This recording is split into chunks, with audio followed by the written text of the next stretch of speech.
a nice boxing snack, boxing treat. You know, if we were Scooby-Doo, this would be a Scooby snack. Now this fight, now I'm gonna butcher the name. I think everyone is. Tug Now we know the Nyambayar. We know that, so we're gonna call him Nam. Call him Tug Nyambayar. At 10-0, taking on Claudio Marrero for the IBO World Featherweight title, the 126. Now this is good. This is good, folks. Nyambayar, we're gonna look him at because I think the PBC is gonna try and really push this cat, and I think they've been throwing him on a lot of undercards last year. And now he's number 6 for the WBC, number 7 for the WBA, number 13 for the IBF, and that is it. Of course, the WBO don't got him. Can one guy always be in 4? But no, not all the time. But like I said, I think he is going to be pretty pushed by the PBC, but at the same time, Claudio is a high-ranked guy. He's number 2 by the WBC, number 5 by the WBA, number 8 by the IBF, and again, none of these guys are good enough to be ranked across the board. What a damn shame. What a damn shame. Now, if you have not, excuse me, early as hell. Okay, the sky is turning blue. Take my ass to the gym soon, because you don't trust those people out there on the road, man. It's cold and it's dark. They want to drive fast as fuck. You know, I ride my bike to the gym. I don't trust those motherfuckers in the dark road. But now I'm back to boxing.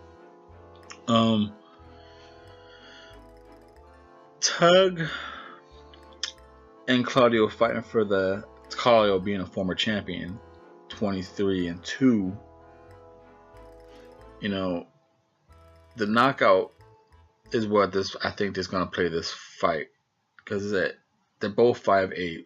Claudio has a longer reach with 2.5 inches at 68.5. 23-2 at 17 KOs. 10-0 at 9 KOs.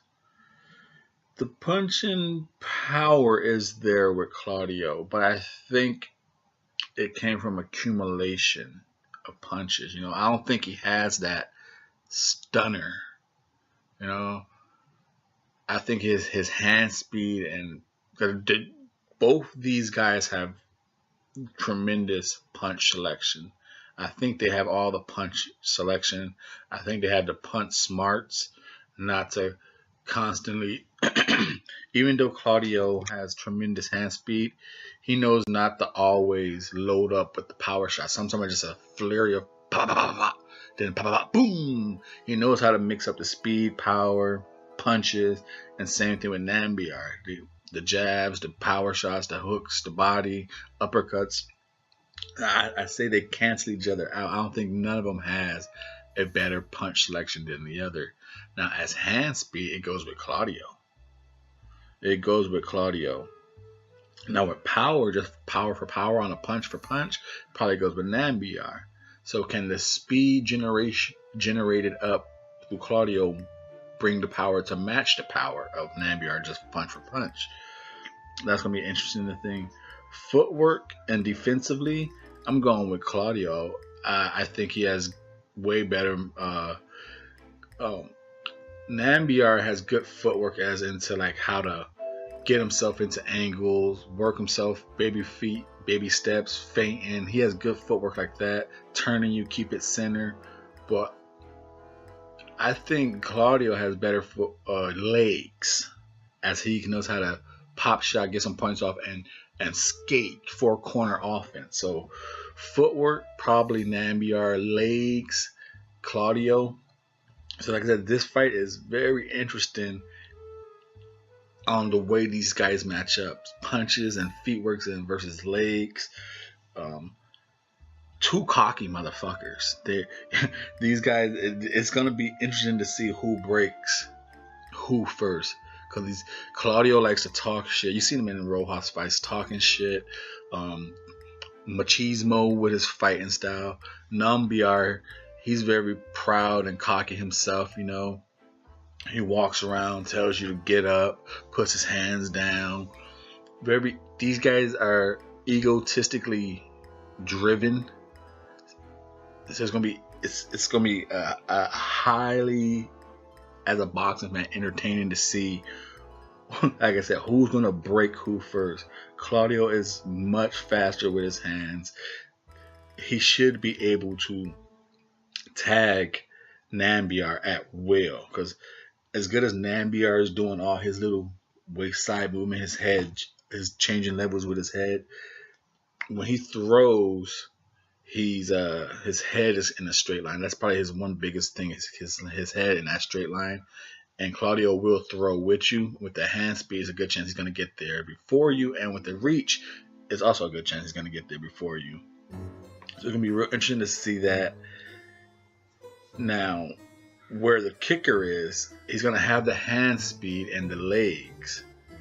But is he going to sit down on his punches and take the chance of something being exchanged with him from Nyambayar? Because if they're going for exchange, I think Nyambayar eventually is going to win that. If it's just a pip pop and skate out the way shot, Claudio's going to win that. But I'm going with Nyambayar on a this fight's going to be back and forth exchanging. Two cocky motherfuckers they're going to want to break each other's will. And I think like I said, the natural power for power shot, I go with Nyambayar, and I think eventually Nyambayar is going to wear the skinny frame body of Claudio down. Claudio's going to have the power, the speed generated power behind him, but I think eventually it's going to become too many speed shots, and it's not going to be enough to keep Nyambayar down. Now this is all going off if Nyambayar has a chin. We haven't seen what type of chin he really has or punch resistance he has, but I'm going with Nyambayar in a nice high octane entertaining fight with a 6-round knockout of Claudio. I think this fight's going to end quick, if not even quicker. I think these guys are just going to be, that it could go all the way a distance. It could, because it's just going to be a technical fight, but I think these guys are just going to be coming out here throwing, blazing, cocky motherfuckers wanting to break each other down. I think someone's going to get caught in an exchange. And I got Nyambayar knocking him out like in 6 rounds. I'm your host, Mr. A. Please subscribe.